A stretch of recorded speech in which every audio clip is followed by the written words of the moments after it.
ગણદેવી નગરપાલિકામાં વગર ચૂંટણીએ ભગવો લહેરાવાના સંકેત છે। કોંગ્રેસના ઉમેદવારને મેન્ડેટ ન મળતા ફોર્મ રદ થવાની શક્યતા। ગણદેવી નગરપાલિકાની 24માંથી 20 બેઠક બિનહરીફ થવાની શક્યતા। કોંગ્રેસની ભૂલથી ભાજપને ફાયદો થવાની શક્યતા છે। 4 બેઠક પર અપક્ષે ઉમેદવારી કરી હોવાથી ચૂંટણી વોર્ડ નંબર 1, 4, 5 અને 6 માં અપક્ષ ઉમેદવારોએ ફોર્મ ભર્યા છે।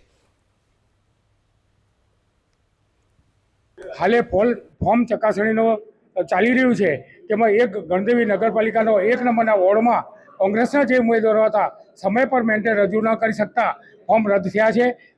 તમે જ્યારે સ્કૂટીની કરવા આવો છો ત્યારે કોઈ પણ ભૂલ ત્રુટીઓ પૂરી કરી શકો છો। પ્રાંત સાહેબ અધિકારી જે છે એમણે આ નિર્ણય લોકશાહીના હિતમાં લીધો નથી અને કેટલાક મંત્રીઓ કે કેટલાક રાજકીય દબાણ હેઠળ એમણે આ નિર્ણય લીધો છે અને કોંગ્રેસ પાર્ટી સાથે અન્યાય કરીને એમને ઉમેદવારો પત્ર રદ કરીને ગણદેવી નગરપાલિકા બિનહરીફ કરવાની આ એક સુનિયોજિત યોજના હતી અને કોંગ્રેસ પાર્ટીને ક્યાંક ને ક્યાંક નુકસાન પહોંચાડી રહ્યા છે।